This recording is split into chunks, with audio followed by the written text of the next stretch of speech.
नमस्कार। SGKG studies और SGKG 2.22 YouTube channel पर आपका पुनः हार्दिक अभिनंदन है।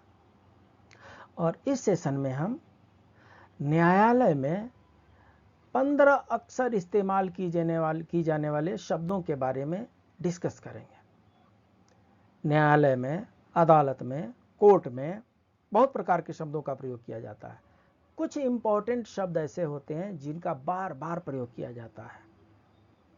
आइए इसके बारे में जानकारी प्राप्त करते हैं। हमारा उद्देश्य है अज्ञानता को दूर करना। हमारा उद्देश्य है जानकारी बढ़ाना। हमारा उद्देश्य है लोगों में अवेयरनेस क्रिएट करना। जब आप जानकार हो जाएंगे तो आपको कोई इतनी आसानी से तो पढ़ा नहीं सकता है। नहीं तो लोग अनजान आदमी को कई तरीके से पढ़ाते हैं। सो थोड़ा सा अपने आप को जानकार बनाइए और अपना भी हेल्प कीजिए और अपने अड़ोसी पड़ोसियों को भी हेल्प कीजिए।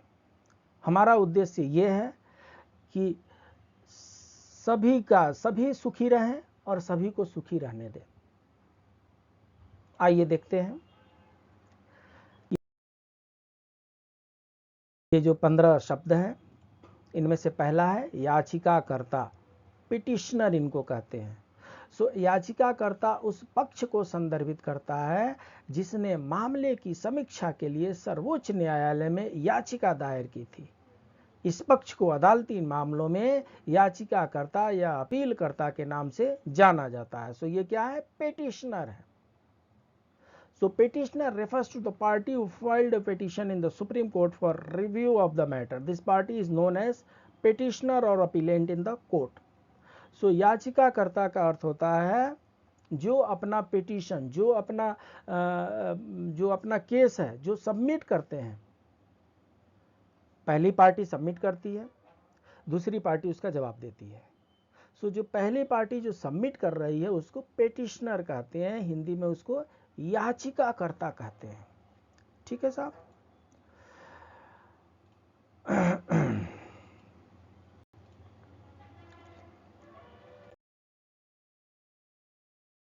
इसके बाद से जो दूसरा शब्द है वो है प्रतिवादी।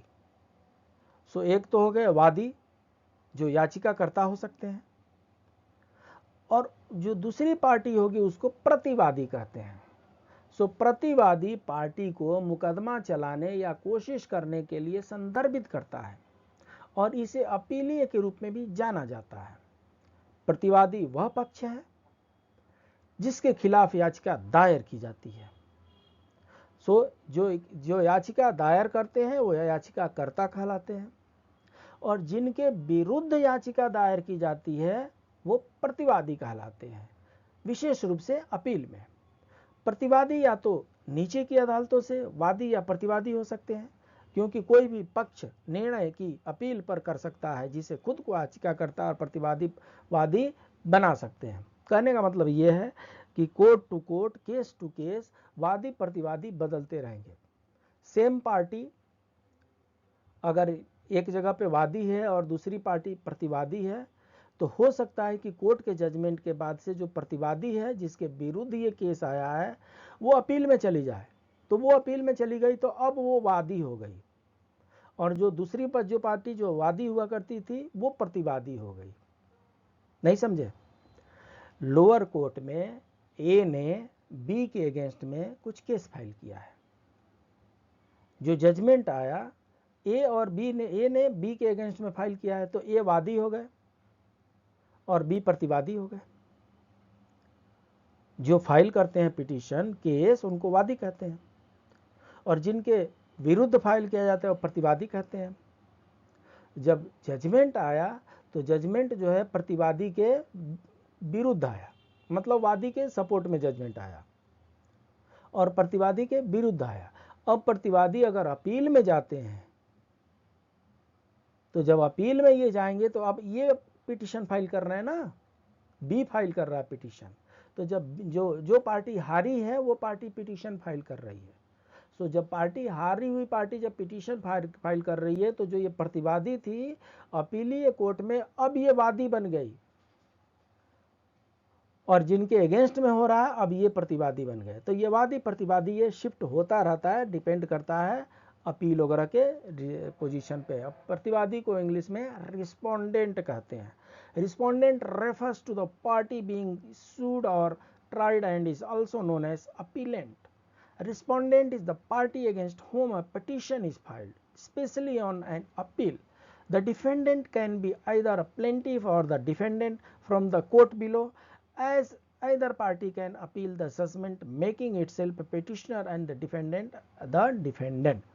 So जो फिर से जो नीचे वाली अदालत जो थी, नीचे वाला जो कोर्ट था, लोअर कोर्ट था, लोअर कोर्ट का जब अपील में पार्टी जाएगी तो जो पार्टी अपील में जाएगी वो वादी और जो नहीं, जो जिसके अगेंस्ट में जाएगी वो प्रतिवादी हो जाएगी, रिस्पोंडेंट हो जाएगा।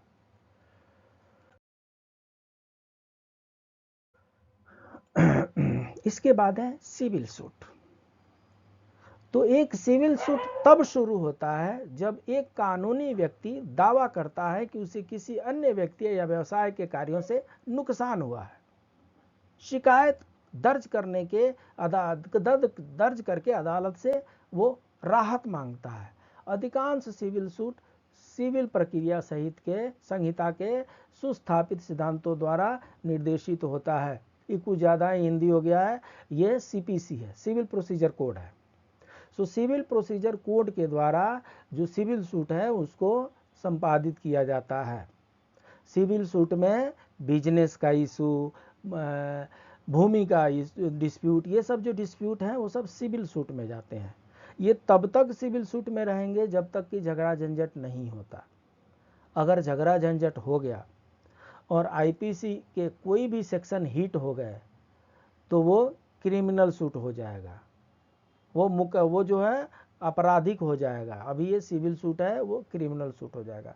तो सिविल सूट में किसी प्रकार की मारपीट की बात नहीं है, झगड़ा झंझट की बात नहीं है। दोनों पार्टी जो है सिविलाइज्ड हैं, सामाजिक हैं, और इनको अपने अधिकारों की लड़ाई है।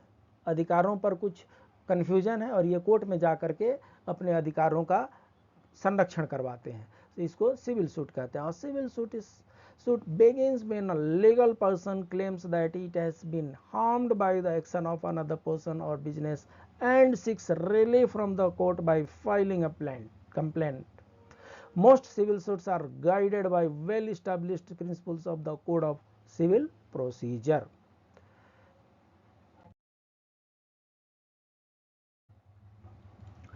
इसके बाद से वादी। सबसे पहले हम प्रतिवादी पढ़ चुके थे, सबसे पहले प्रतिवादी हम पढ़ चुके हैं, अब वादी पढ़ते हैं। सो वादी क्या है? वाद एक कानूनी दस्तावेज है जिसमें किसी भी दीवानी मुकदमे की सामग्री होती है जो वाद दायर करने के बाद वादी के दावों को दर्शाती है। वादी वाद के प्रारंभ के लिए कानूनी दस्तावेज के रूप में वादी का पहला कदम है और यह दर्शाता है कि उस वादी का उस वाद से क्या संबंध है, वादी चाहते क्या है। सो वाद मतलब केस, वादी मतलब केस करने वाले, वाद मतलब लिटिगेशन, वादी मतलब लिटिगेशन करने वाले। सो एक पक्ष जो फाइल करेगा वो वादी हो गया और जिसके विरुद्ध फाइल करेगा वो प्रतिवादी हो गया।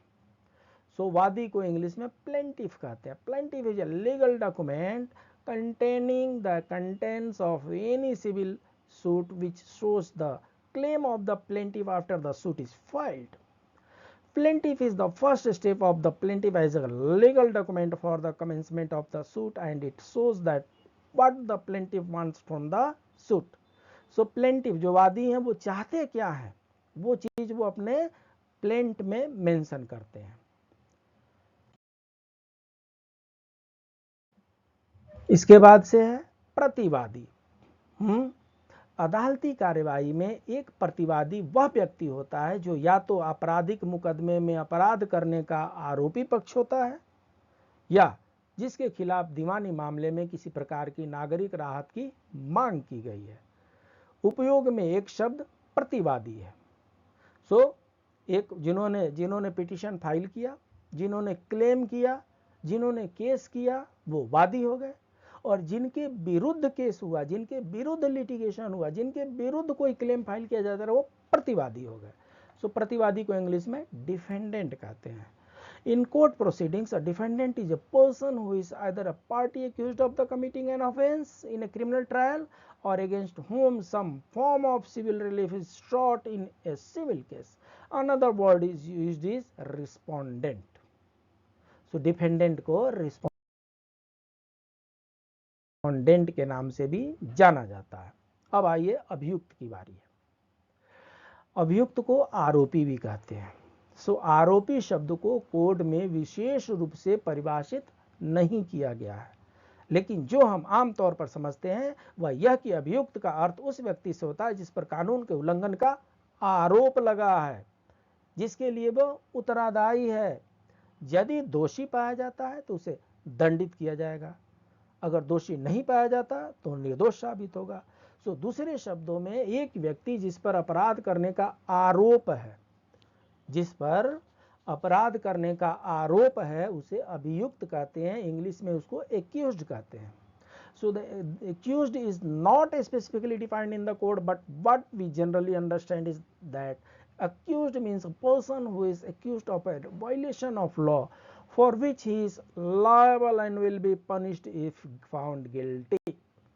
So जिनके अगेंस्ट में केस फाइल हुआ है उनको अभियुक्त कहते हैं, उनको आरोपी कहते हैं, उनको एक्यूज्ड कहते हैं।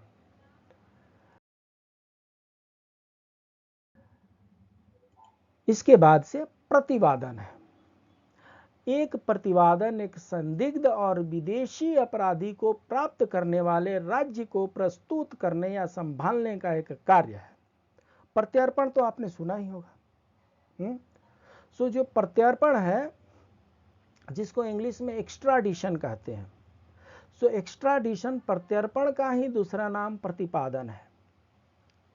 प्रत्यर्पण कब होता है? नॉर्मली जब कोई यहाँ पर इंडिया में कोई क्राइम करके और लंदन में भाग गया,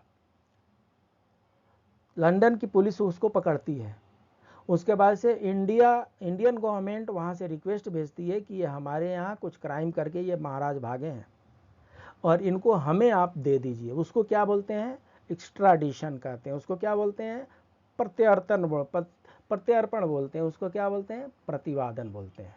सो प्रतिवादन और कुछ नहीं है, प्रत्यर्पण है, एक्स्ट्राडिशन है। सो एक्स्ट्राडिशन ट्रीटीज होती हैं एक देश से दूसरे देश के बीच में।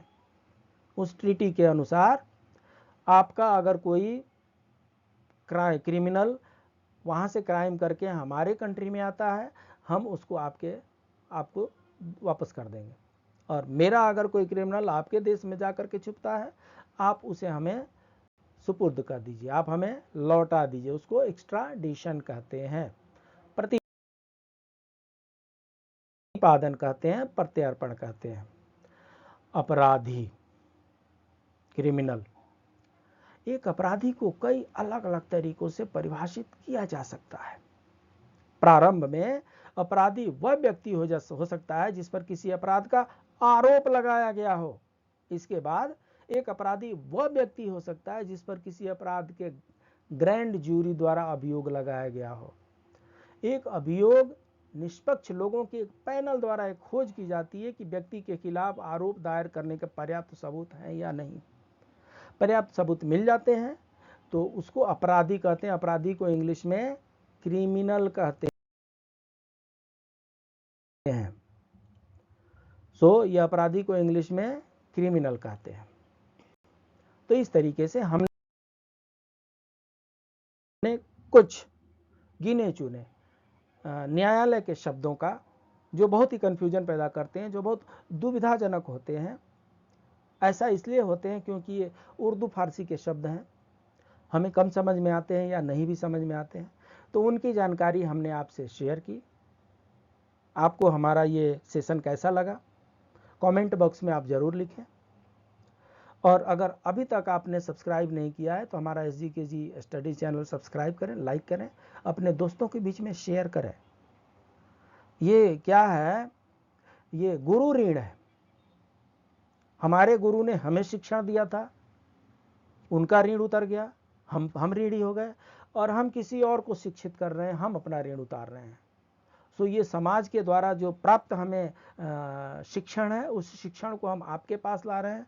और इसको शेयर कर दीजिए, सिर्फ आप शेयर कर देंगे अपने दोस्तों के बीच में, कुछ लोग अगर देख लें तो आप भी गुरु ऋण से मुक्त ही समझें। हमारा दूसरा चैनल SGKG 2.22 है, इस पर भी आप जा करके अपने ज्ञानवर्धन कर सकते हैं। ये SGKG स्टडीज है, इस पर लगभग 219 वीडियो अपलोड किए जा चुके हैं। आप इस पर जा करके अपने ज्ञानवर्धन कर सकते हैं। ये SGKG 2.22 यूट्यूब चैनल है और इस पर लगभग 1000 वीडियो अपलोड किए जा चुके हैं। इस पर भी अपने समय के अनुसार जा करके आप अपने ज्ञानवर्धन कर सकते हैं। मिलते हैं